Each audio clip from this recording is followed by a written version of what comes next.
Good evening. Mwiriwe. I'm so happy to meet you for this evening to share the word of God. Nejejwe no guhura namwe uyu mugoroba ngo dusangire ijambo ry'Imana. So I'll pray, then we continue. Reka dusenge dukomeze. Our Father, we thank you for this evening. Data tugushimiye umugoroba. We are so happy to share the word of God before you. Tunejejwe no kuba imbere yawe dusangira ijambo ry'Imana. So if we live without the word of God in our hearts, we cannot be happy. Turamutse tubayeho nta jambo ry'Imana dufite mu mitima yacu ntabwo So we pray so that we can bless us through the word of God. Turagusaba kugira ngo duhere umugisha mu ijambo ryawe. We pray believing the name of Jesus. Tubisenze twizeye mu izina rya Yesu. Amen. Amen. So today we shall share from the book of Genesis chapter 5. Umunsi reka dusome mu itangiriro ibice bitanu. Genesis chapter 5 verse 3. Itangiriro ibice bitanu umurongo wa gatatu. We shall read. Reka dusome. And Adam lived 130 years and begot a son in his own likeness, after his image, and he named him Seth. Kandi Adamu yamaze imyaka 130 avutse abyara umuhungu ufite ishusho ye usa nawe amwita Seti. After he begot Seth, the days of Adam were 800 years, and he had sons and daughters. Amaze kubyara Seti, Adamu arongera amara imyaka 800 abyaramo abahungu n'abakobwa. So all the days of Adam lived were 930 years, and he died. Iminsi yose Adamu yaramye ni imyaka 930 arapfa. Seth lived 105 years and begot Enosh. Seti yamaze imyaka 105 avutse abyara Enoshi. After he begot Enosh, Seth lived 807 years, and he had sons and daughters. Amaze kubyara Enoshi, Seti arongera amara imyaka 807 ayibyaramo abahungu n'abakobwa. So, thank you. We read up to verse 7. Murakoze dusomye kugeza ku murongo wa 7. I'm happy to always get this chance to share the word of God with you. Nezezwa buri gihe no kubona aya mahirwe yo gusangira namwe ijambo ry'Imana. I could see that also God blesses my heart whenever I have this chance to share the word of God. Nagiye mbona ko Imana nkumugisha umutima wanjye igihe cyose nsangiye n'abantu ijambo. I can say that every year we can see the index or number of different countries according to the research people they are doing. Buri mwaka agenda hasohoka imibare ishingiye ku bushakashatsi. Sometime we can see the index of countries when they are trying to find which country is happy. Rimwe na rimwe hari igihe basohora imibare igaragaza ikigero cy'ibyishimo kuri buri baturage b'ibihugu. Sometime they do research to try to find which countries are secure in the world. Ikindi gihe hari igihe bakora ubushakashatsi bagaragaza igihugu gifite umutekano kurusha ibindi mu isi. Even they can do research trying to find the poorest countries in the world. Ikindi gihe hari igihe bakora ubushakashatsi bareba ibihugu bikennye kuruta ibindi mu isi. So when you see the countries which are happier than others, iyo urebye ibihugu bivugwa ko abaturage babyo banezerewe kuruta abandi, they have many different criteria they take. Usanga bagendeye ku ngingo zitandukanye. How the citizens they live, bareba uburyo abaturage babaho, how is their security in the local security, umutekano w'imbere mu gihugu, how is the relationship between the leadership and the citizens. Imibanire hagati y'ubuyobozi n'abaturage. They try to find many different criteria. Bagenda bashakisha impamvu bagendera kugira ngo babihamye. And they try to compare those criteria in different countries. Hanyuma za mpamvu nizo bagenda bagereranya kuri buri gihugu. So that is when they find this country and this, they are happier. uko niko bamenya ngo iki gihugu abaturage bacyo banezerewe kuruta iki ngiki. These days, when you check, you can see that the Finland is the happiest country in the world. Muri iyi minsi iyo ugenzuye imibare yasohotse igaragaza ko Finland ari ifite abaturage bishimye kuruta abandi mu isi. So I think you all want to go there, right? Nakiza ko mwese mushaka kwiturirayo. So people, they can think that if they go to Finland, they can be happy. Iyo abantu bumvishe gutyo baravuga bati tugiye natwe kwiberayo twanezerwa. Because it is the happiest country in the world. Kubera ko ni igihugu abaturage bacyo banezerewe kurusha abandi mu isi. Sometimes they also do research to find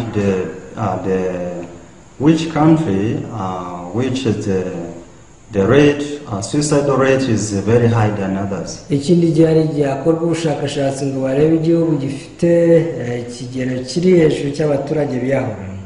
Yes, because these days in many different countries, people they are committing suicide. Muri ibi bihe hari abantu benshi mu bihugu bitandukanye biyahura.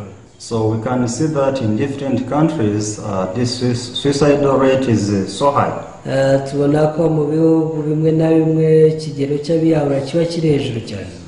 Especially in the youngsters. By'umwihariko abakiri batoya. This speed is too high. Usanga biyahura cyane.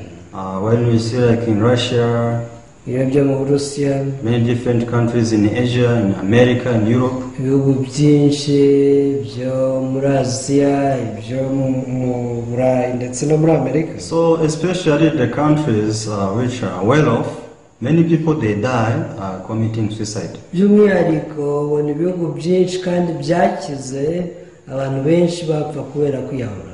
When we see the condition of their lives, we can say that these people they are supposed to be happy. Iyo witegereje imibereho y'ubuzima bwabo ushobora kuvuga abantu bakishimye. But however, they are dying by suicide. Ariko usanga bapfa biyahuye. So people who stay in the poorest countries, ababa mu bihugu bikennye, they normally think, if I go in this country, in Europe, in America, I can be happy. Baratekereza ngo ndamutse ngiye muri Amerika nkajya i Burayi nkajya mu bihugu bikize nabaho nezerewe. When these people they are in their own countries, they always curse their land to be poor. Iyo bakiri mu bihugu byabo bavuma ibihugu byabo ngo birakennye. I want to be here. I don't want to be here. Kabase nshaka kuba hano. Why did I born from this land? Unse kinavukiye mu gihugu nk'iki. So they want to run away from their countries. Bashaka guhunga ibihugu byabo. So some people they get chance to go in the countries they are willing to.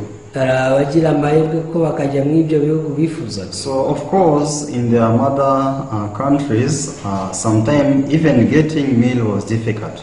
Birumvikana ko mu bihugu byabo n'igihe no kurya biba bigoranye. It means their first wish is to have meal. Bivuze ko icyo bifuza cya mbere ari gukemura ikibazo cy'inzara. So when they reach in the richest countries, iyo bageze mu bihugu bikize kuruta ibindi, so they try to fulfill their desires. Batangira kugerageza guhaza ibyifuzo.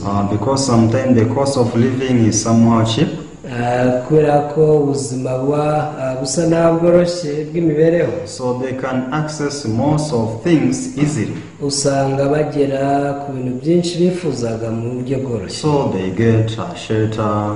Bakabona aho kuba. They have food. Bakabona ibyo kurya. They have money to spend. Bakabona amafaranga yo gukoresha. When they are trying to fulfill their desires, iyo bari kugerageza gusohoza irari ryabo, sometimes they reach in the position where their desires grow much and much. hari aho bagera ugasanga ibyo bifuza biri kugenda bikura kurushaho. So even though in the beginning they thought, if I go to America I can live happily. Nubwo iyo gitangira avuga ati mbaye muri Amerika nabaho nezerewe. So people they lose the flavor of life until they decide to commit suicide. Abantu bagera igihe bagatakaza icyanga cy'ubuzima amaherezo bakiyahura. So we can see that the problem was not the land, their motherland. Rero ibyo bikwereka ko ikibazo atari igihugu bari baravukiyemo. But what I want to say is the problem is actually the heart.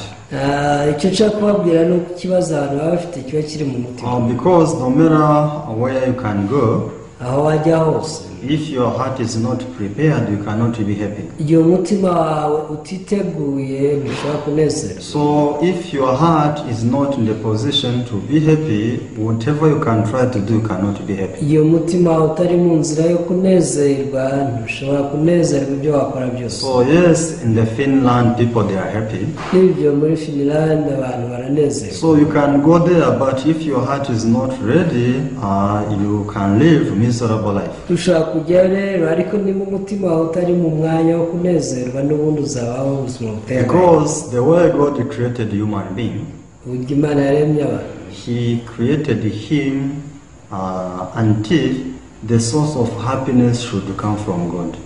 yabaremye ku buryo isoko y'ibyishimo nta handi yaturuka uretse ku Mana. So it means there is no one who can generate happiness by himself. bivuze ko nta muntu ushobora kwivomamo ibyishimo. Yes, every morning, every evening, you want to be happy. buri gitondo umugoroba uba ushaka kwishima. Because this is what the heart of man wills to have. kubera ko umutima w'umuntu nicyo uhora wifuza. Yes, you have food, ufite ibyo kurya, you have money, ufite amafaranga, but sometimes you feel you are not happy. ariko rimwe na rimwe wumva utanezerewe. So because people they don't know the reason why, kubera ko abantu batazi impamvu, they try to find a mechanism of how they can try to search happiness. bagerageza gushaka uburyo bwose bagera ku munezero. But because I'm here sharing the Bible with you, kubera ko ndi kubaganira ibya Bibiliya, so I was able to see that in the Bible, when the heart of man is not united, he cannot be happy. niboneye neza ko igihe umutima w'umuntu udahujwe n'uw'Imana adashobora kunezerwa. So even if you are in the poorest country, nubwo waba uri mu gihugu gikennye kuruta ibindi, if your heart is connected to God, you can be happy. However, umutima wawe uramutse uhujwe n'Imana wanezerwa. so you will not try to be happy, ntabwo uzagerageza but kwishima, automatically once you are connected, you will be happy. ahubwo igihe uhujwe n'Imana bizikora rwose uzanezerwa. So you may be in the richest country, ushaka kuba mu gihugu gikize kuruta ibindi, but if your heart is not connected, you cannot be happy at all. ariko niba umutima wawe udahujwe n'uw'Imana ntushobora kunezerwa. Of course, you have everything you want to. birumvikana uzagira ibyo ukeneye byose You can ushaka, travel everywhere you want. uzatembera uko ushaka, You can experience the world. isi uzayibamo uko ushaka. But if your heart is not connected ariko with God, nimba umutima wawe udahujwe n'uw'Imana, your life will be miserable. ubuzima bwawe n'ubundi buzaba ubuteye agahinda. So instead of moving our body from here to there, aho kwimura imibiri yacu ngo ive hamwe ijya ahandi, what I want to tell you that we have to move our hearts. ndashaka kubabwira ko dukeneye kwimura imitima yacu. Because once you move our hearts from this position we are in the position of God, uramutse wimuye umutima wawe aho ukawimurira mu mwanya w'Imana, you can be joyful. uzishima, Not because you have a lot of money, atari uko ufite amafaranga menshi, not because you are in the richest country, atari uko uri mu gihugu gikize, but because everything in the heart of God is coming in your life. ahubwo kubera ko ikintu cyose kiva ku mwami Imana kizana umunezero. Let's say like this. katuvuge gutya, If God is joyful nimba Imana yishimye and you are connected with Him, ukaba uhujwe n'Imana, do you think you can keep living miserable life? ese utekereza ko wakomeza kubana n'agahinda? Automatically you will be joyful. byikoze nawe uzahita wishima. So if God is righteous, nimba Imana ikiranuka, you are a sinful man. ukaba uri umunyacyaha, So do you think you will keep living the sinful life? ese utekereza ko uzakomeza kubaho mu bunyacyaha bwawe n'uhuzwa n'Imana? It is not so. ntabwo ari byo. You will start to live righteous life. uzahita utangira kuba ubuzima bw'abakiranutsi. Sometime when our house are separated from the electricity line, rimwe na rimwe nk'iyo umuriro ugiye, so the house, no matter how it can try to generate light, it can't. inzu yawe uko wagerageza kuyishyiramo urumuri cyangwa gutanga urumuri ntibyakunda. The house itself, it can't help. nta kintu inzu yagufasha. But once it is reconnected, ariko iyo ngiye guhuzwa n'imbaraga z'amashanyarazi, so easily the light will come in the ako house. kanya umucyo uhita uza mu nzu. So you will use everything you want to use with this electricity. icyo gihe ukoresha izo mbaraga z'amashanyarazi ibyo ushaka byose. The bulbs will light, uzacana amatara yawe, the refrigerator will work, uzakoresha firigo yawe, you will watch TV, uzareba televiziyo, you will turn on the radio. uzafungura radiyo, So everything will work in the house. ibintu byose bizatangira gukora mu nzu. But why everything is now working?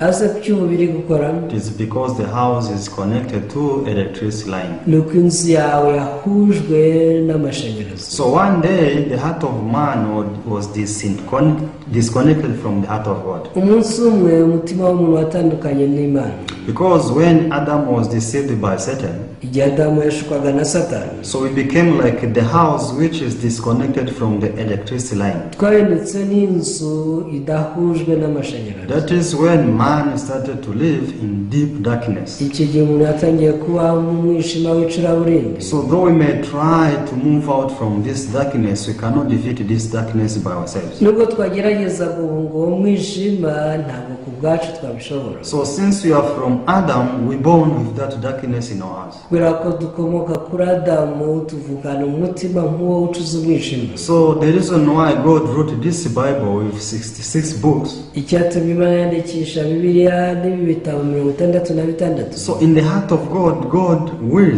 wants us to discover the new way for us to reconnect with God. umutima w'Imana yifuzaga ko dutahura inzira nshya yadushyiriyeho yo kongera guhuzwa nayo. The way our hearts can be reconnected with the heart of God. uko imitima yacu yakongera guhuzwa n'umutima w'Imana. So when we are lacking certain skills, iyo hari ubuhanga udafite, we go to school and we learn everything. After learning, use that skills in a certain field. ujya ku ishuri ukiga, wamara kwiga ugakoresha bwa bumenyi na bwa buhanga wize. But there is no university which will teach a humankind how we can be reconnected to God. ariko nta kaminuza n'imwe yakwigisha uburyo wakongera guhuzwa n'Imana, Unless you meet the true servant of God who have discovered the heart of God in the Bible. keretse uhuye n'umugaragu w'Imana nyakuri watahuye umutima w'Imana neza muri Bibiliya. That's when you will discover why you always live with unhappy heart.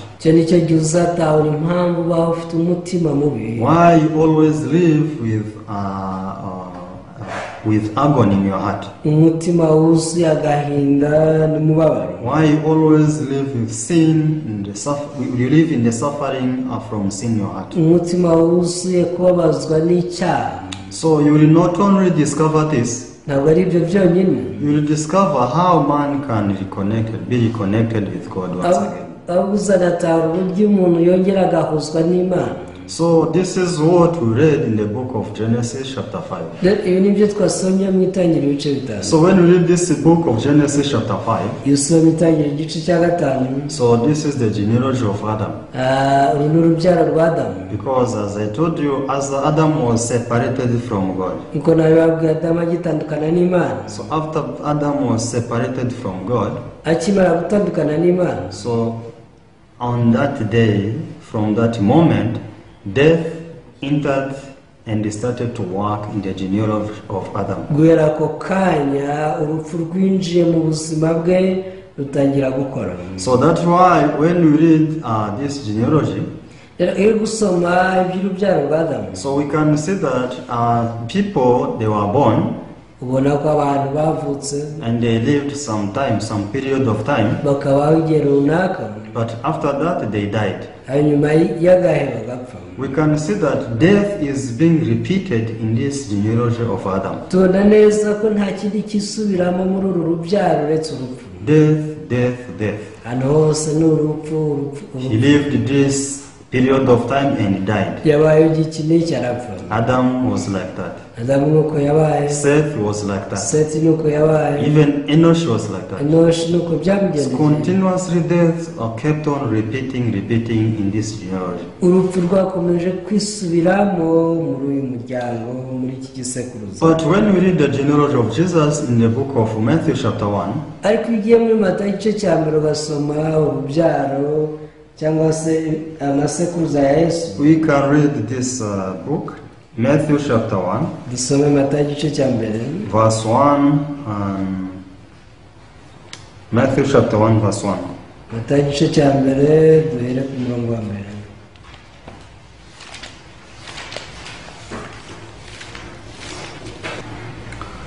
The book of genealogy of Jesus Christ, the son of David, the son of Abraham. amasekuruza ya Yesu Kristo mwene Dawidi mwene Aburahamu ngaya. Abraham begot Isaac, Isaac begot Jacob, Jacob begot Judah and his brothers. Aburahamu yabyaye Isaka, Isaka yabyaye Yakobo, Yakobo yabyaye Yuda na bene se.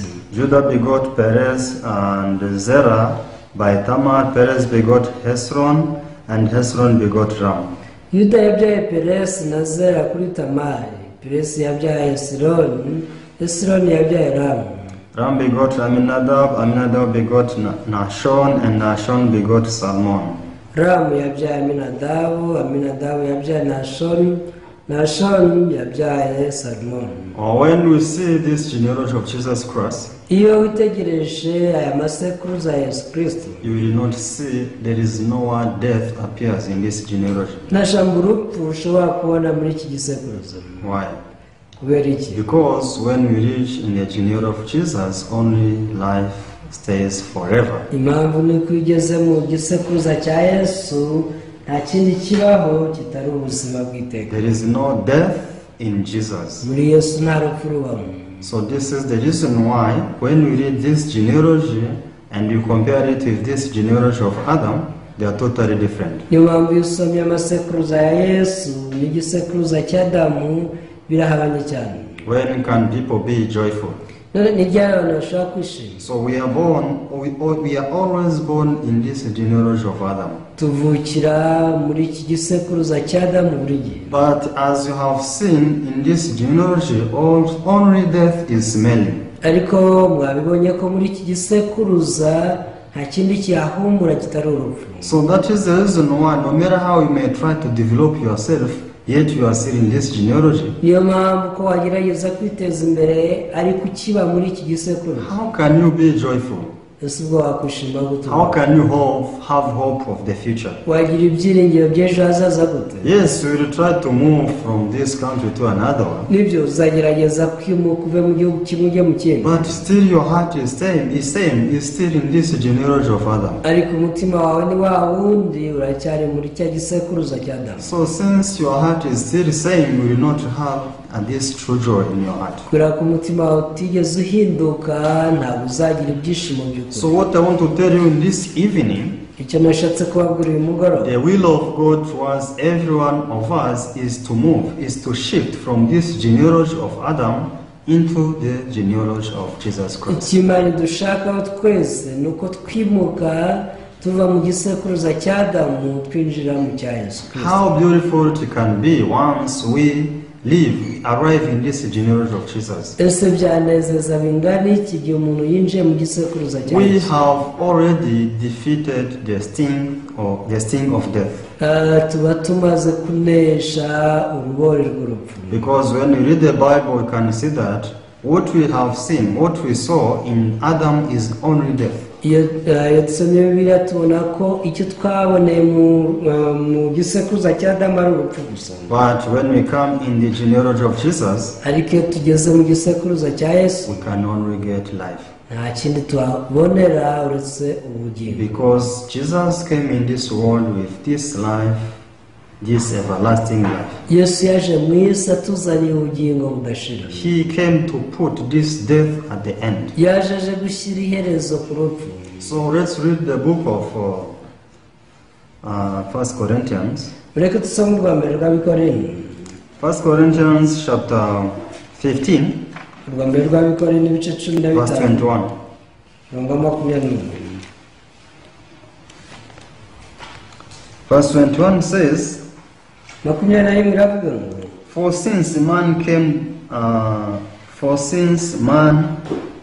since by man came death, by man also came the resurrection of dead. kuko ubwo urupfu rwazanywe n'umuntu niko no kuzuka kw'abapfuye kwazanywe n'umuntu. So we can also read the book of Ephesians chapter 2. dusome na Efeso ibice bibiri. Verse 1 says, umurongo wa mbere, And you have made alive who were dead in trespasses and sins, namwe yarabasuye mwebwe abari bapfuye muzize ibicumuro n'ibyaha byanyu. Verse 2 says, In which you once walked according to the course of this world, according to the prince of the power of the air, the spirit who now works in the sons of disobedience. Nuko kabiri kavuga ngo ibyo mwagenderagamo kera mukurikiza imigenzo y'iyi si, mugakurikiza umwami utegeka ikirere, ari we mwuka ukorera mu batumvira. So according to these verses, we can see that ugendeye kuri iyi mirongo icyo ubona ni ko through Adam we got death.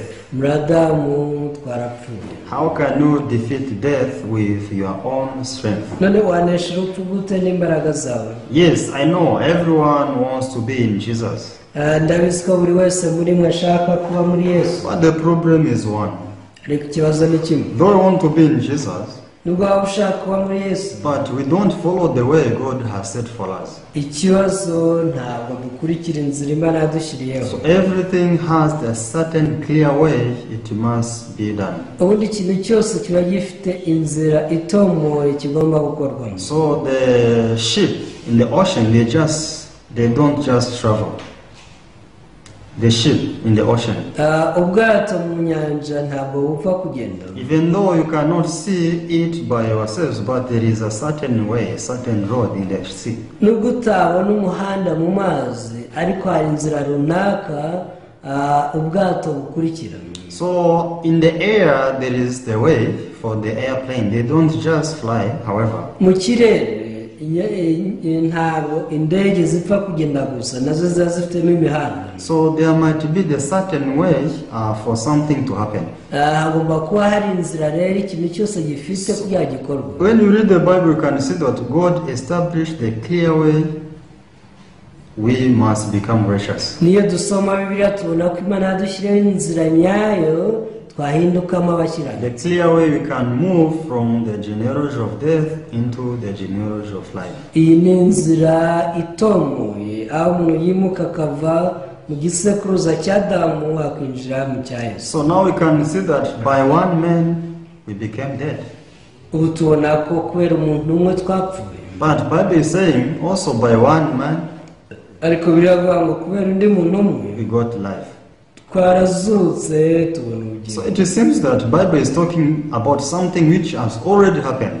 bisa naho biri kuvuga ibintu byamaze kubaho. So it is not something which will happen. ntabwo ari bizaba, It is something which was already accomplished. ahubwo ni ibyamaze kugerwaho. So this is the way Bible speaks to us. uku niko biri itubwira. So it is the way which was already prepared. What you have to do is just walking. ni inzira yamaze gutegurwa, twebwe dukeneye kwinjiramo gusa. So what we have to understand is this. rero icyo tugomba gusobanukirwa ni iki. So we became sinners even without knowing. twahindutse abanyabyaha n'igihe tutari tubizi. In other words, we became dead without knowing. mu yandi magambo twapfuye tutanabizi. So we are born as dead people in the eyes of God. twavutse nk'abapfuye mu maso y'Imana. But when we reach in this earth, when we arrive in this earth, ariko tukigera muri iyi si, by the Bible, with the servant of God, we get the knowledge, we get the news, the information of how this happened. kubera iyi Bibiliya binyuze mu bagaragu b'Imana tumenya amakuru y'ibyo uko byabaye. So it is like this. bimeze gutya. For us to become sinners, kugira ngo tube twarabaye abanyabyaha, it happened before it came in our knowledge. byabayeho tutarabimenya. Even for us to be righteous, it happened before it came in our knowledge. yewe no kuba bakiranutse ni ikintu cyabaye tutarakimenya. Because Adam became a sinner before we are born. Adamu yahindutse umunyacyaha tutaravuka. And Jesus came to die on the cross in this earth before we are born. Yesu aza mu isi ngo adupfire ntabwo tutaravuka. So something we have to know is this. Icyo tugomba gusobanukirwa ni iki. So when Adam became a sinner, all of us we became sinners. Igihe Adamu yahindukaga umunyacyaha twese twabaye abanyabyaha. When Adam became dead in the eyes of God, all of us we became dead. Igihe Adamu yapfaga mu maso y'Imana twese twari tumaze gupfa. Because God told him that the day you eat of it, you shall surely die. Imana yambwiye ngo umunsi wakiriyeho byanze bikunze uzapfa. This is the tree of knowledge of good and evil. Iki ni igiti cy'ubwenge bumenyesha icyiza n'ikibi yamubwira. So it means Adam didn't obey the word of God.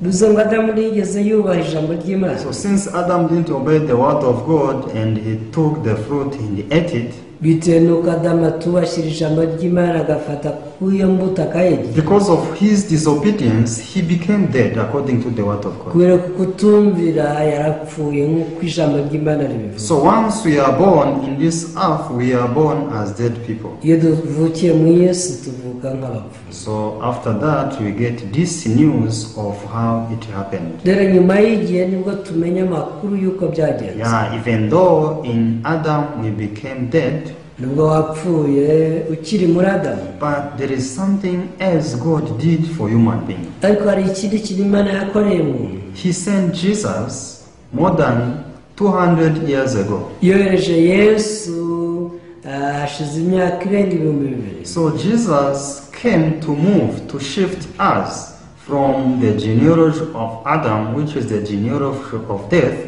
into the genealogy of life. ubwo Yesu yazaga yarashaje kwimura umuntu ngo amukure mu gisekuruza cy'Adamu aricyo cy'urupfu amujyane mu gisekuruza cya Yesu So I cy'ubuzima. can see that what we have to do is to change our mind. rero nabonye ko icyo dukeneye ari uguhindura imyumvire yacu. So you have to change our mind that we are not waiting Jesus to come to shift us from the genealogy of death into the genealogy of life. ukeneye guhindura imyumvire ukamenya ngo ntabwo ntegereje Yesu ngo aze ngo anyimure ankure mu gisekuruza cy'urupfu anshyire mu gisekuruza cy'ubugingo. But what we have to do is to believe that this work was already accomplished. ahubwo ukizera ko uwo murimo Yesu yamaze kuwukora. Jesus already shifted my heart from Adam into his kingdom. utiye Yesu yamaze kunyimura anshyira mu bwami bwe. Now if I am in the genealogy of Jesus, there is no death. utu rero ubwo ndi mu gisekuruza cya Yesu nta rupfu, I shall not perish. ntabwo nzarimburwa.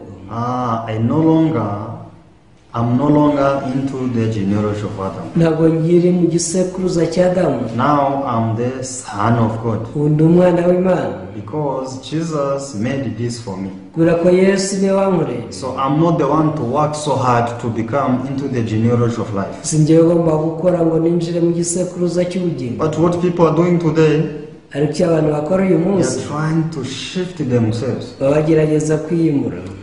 Now I'm genealogy of death. dore ndi mu gisekuruza cy'urupfu, Now I'm a sinner.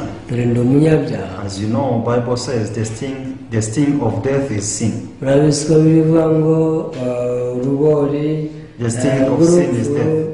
urubori rw'icyaha n'urupfu. It means when you have this problem of sin in your life, in your heart, bivuze ngo iyo ufite ikibazo cy'icyaha mu mutima wawe, actually the death is not separated from you. urupfu narwo ruba ruri kumwe nawe. Death is together with you. kubera ko urupfu rukomeza kubana nawe. Actually, you are smelling death. mu by'ukuri ukomeza kurwumva muri wowe. So it means if death is still in your life, you are not in the genealogy of Jesus, but you are still in the genealogy of Adam. rero nimba urupfu rukiri mu buzima bwawe ntabwo uri mu gisekuruza cya Yesu, uracyari muri Adamu. So if you are still in the genealogy of Adam, it means you are trying to organize and to do everything by yourselves. igihe uri mu gisekuruza cya Adamu biba bivuze ngo ugerageza gushyira ibintu byose ku murongo ku bwawe. You are still in analog. ukiri muri analogue. So you have to change your mind. ugomba guhindura umutima wawe. Jesus came to change and to move me from death into his life. ukamenya uti Yesu yaraje kugira ngo anyimure ankure mu gisekuruza cy'Adamu anshyire mu gisekuruza cy'ubugingo. This is the testimony of the Holy Spirit. Ubu rero nibwo buhamya Mwuka Wera duhamiriza. Because the Holy Spirit testifies of what Jesus did for us. Mwuka Wera duhamiriza ibyo Yesu yadukoreye. But people, they only focus on who they are in Adam. ariko usanga abantu bakomeza kwita ku cyo bari cyo muri Adamu. But we have to focus on who we are in Jesus. Tugomba kwita ku cyo turi cyo muri Yesu So Kristo. did you see death in the genealogy of Jesus? Ese hari urupfu mwabonye mu gisekuruza cya Yesu? No, you cannot see death. Nta rupfu ushobora kuhabona. Why? Because in Jesus there is no death. kubera ko muri Yesu nta rupfu ruhaba. So we need to change our mind that way. Tugomba guhindura imyumvire yacu. I'm no longer in death. Ntabwo nkiri mu rupfu. Death is no longer in my life. Urupfu ntirukiri mu buzima bwanjye. I'm in life together with Jesus. Undi mu bugingo buhoraho hamwe na Yesu. That's why you have the reason to be joyful. Niyo mpamvu ufite impamvu yo kwishima. But people, they always cry and they cry. Ariko abantu bahora barira bongera bakarira. They always cry for the problem of their sins. Buri gihe baririra ikibazo cy'icyaha cyabo. Actually, the reason why people they cry for the problem of sin, Igituma abantu bahora baririra ibyaha it's because they know that with sin there is death. nuko baba babizi ko ibihembo by'icyaha ari urupfu, And people they fear death so much. kandi abantu batinya urupfu cyane. So since people they fear death, kubera ko abantu batinya urupfu, so they always cry whenever they see in their lives. uko babonye urupfu bararira mu buzima bwabo. So if you are still crying Nimukirira for your sins, uririra ibyaha, so you have the problem of not changing your mind from the genealogy of Adam into the genealogy of Jesus. ufite ikibazo cy'imyumvire, ntabwo wigeze uhindura imyumvire ngo uve mu gisekuruza cya Adamu winjire mu cya Yesu. Actually, this is something which have to happen within our hearts. Iki ni ikintu kigomba gukorekera mu mutima wawe. So this is not something we have to do with our own strength, Iki si ikintu uzakoresha imbaraga zawe, because we are all dead. Our flesh is already dead. turi abantu bamaze gupfa. This is what we have to believe. Iki ni cyo tugomba kwizera. So let's read the verse in the book of Matthew. Dusome icyanditswe kiri mu gitabo cya Matayo.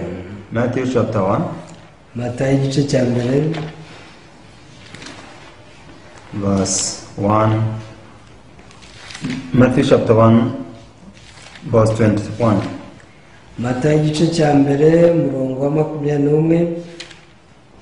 And he will bring forth a son, and you shall call his name Jesus, for he will save his people from their sins. Azabyara umuhungu uzamwite Yesu, kuko ari we uzakiza abantu b'ibyaha byabo. This was the prophecy to Mary, the mother of Jesus. Ubu ni ubuhanuzi Mariya yazaniwe buvuga kuri Yesu. This was before Jesus was born. Ni mbere y'uko Yesu aza mu isi. The son who will be born, he will be called Jesus. Ntabwo umwana uzavuka azitwa Yesu. Why Jesus? Kubera iki? Because he will save his people from their sins. Azitwa Yesu kuko azaba aje gukiza abantu ibyaha byabo. So Jesus is different from Adam. Yesu atandukanye na Adamu. So we are no longer of Adam, but we are of Jesus. Ntabwo tukiri ab'Adamu, twabaye aba Yesu. Because Jesus came to us with this eternal life. Kubera ko Yesu yaje atuzaniye ubugingo buhoraho. So means we have to live eternally. Bivuze ko turi abantu bo kubaho iteka. We are holy as He is. Nk'uko nawe ari uwera. We are justified. Twaratsindishirijwe. We are righteous. Turi abakiranutsi. Because Jesus moved us in other domain. Kubera ko Yesu yatwimuriye mu kindi cyanya. So we are not in the domain of Adam anymore, but in the domain of God, in the domain of Jesus. Ntabwo tukibarizwa mu cyanya cya Adamu, ahubwo twimuriwe mu cyanya cya Yesu, mu cyanya cy'Imana. So if you want to know who you are exactly, Niba ushaka kumenya uwo uriwe neza, you check the Bible. After you know who Jesus is, you will immediately know who you are in Him. genzura muri Bibiliya numenya Yesu uwo ari we, uzamenya nawe icyo uri cyo muri we. So if Bible calls Jesus a sinner, you are also a sinner. Bibiliya niyita Yesu umunyacyaha, nawe uziyita umunyacyaha. But if Bible calls Jesus righteous who has no sin, you have no sin also. ariko biranita Yesu umukiranutsi utafite icyaha nawe nta cyaha ufite. But who does Bible calls? How does Bible calls Adam? ase birayita Adamu muntu ki? Adam became a sinner. Adamu yanditse umunyacyaha. Adam is a sinner. Adamu ni umunyacyaha. Adam is evil. Adamu ni umuntu mubi. Adam caused trouble. Adamu yateje amakuba. That is who is Adam. Ni Adamu. So we are no longer of Adam, we are of Jesus. ntabwo rero tukiri abadamu twabaye aba Yesu. So I hope we believe in this. igihe ku cyari cyo twakwizera By believing this promise of God, nitwizera iri sezerano ry'Imana, from that moment we live joyful life. icyo gihe tuzabaho twishimye. Don't need to move your body, move your heart. ntabwo ukeneye kwimura umubiri wawe, uzimura umutima wawe. No matter you may try to go, wherever you may try to go, if you don't move your heart, you cannot be joyful. aho wakwimukira hose nutimura umutima wawe ntushobora kunezerwa. So this is how we can reconnect our hearts with the heart of God. nyuma y'uko niko dushobora guhuza imitima yacu n'Imana nanone. So after we are reconnected again, I'm sure that though you may not want to be happy, you will be happy mu automatically. gihe duhujwe n'Imana nubwo waba udashaka kunezerwa byikoze uzanezerwa. So thank you so much. ndabashimiye cyane, See you next time. tuzabonana ubutaha. Let's pray. reka Father, dusenge. thank you for this evening. data tugushimiye umugoroba, We thank you because you are our Father, you are our Lord. tugushimiye kuri data kandi uri umwami wacu. This was done through Jesus Christ, our Savior. ibi wabikoze binyuze muri Yesu Kristo aduhindukira umukiza. So that's why we always pray in His name. niyo mpamvu buri gihe dusenga mu izina rye. Father, allow us to change our mind. data duhe guhindura imyumvire yacu. We change our mind from the genealogy of Adam into the genealogy of Jesus. twimura imitima yacu ive mu gisekuruza cya Adamu yinjire mu cya Yesu. We could see how in the genealogy of Adam only death is smelling, twiboneye ko mu gisekuruza cya Adamu nta kindi cyaranga uretse urupfu, but in the genealogy of Jesus there is no death at all. ariko mu gisekuruza cya Yesu nta kindi gihari uretse ubugingo, nta rupfu ruhari. We thank you because you have already moved our hearts into the genealogy of Jesus. tugushimiye ko wamaze kutwimurira mu gisekuruza cya Yesu. That's why we are holy, niyo mpamvu turi abera, we are righteous, we are justified. niyo mpamvu turi abakiranutsi batsindishije, We have eternal life. dufite ubugingo buhoraho. So we thank you so much. turagushimiye cyane, We pray everything in the name of Jesus. mu izina rya Yesu niho tubisenze. Amen. Amen.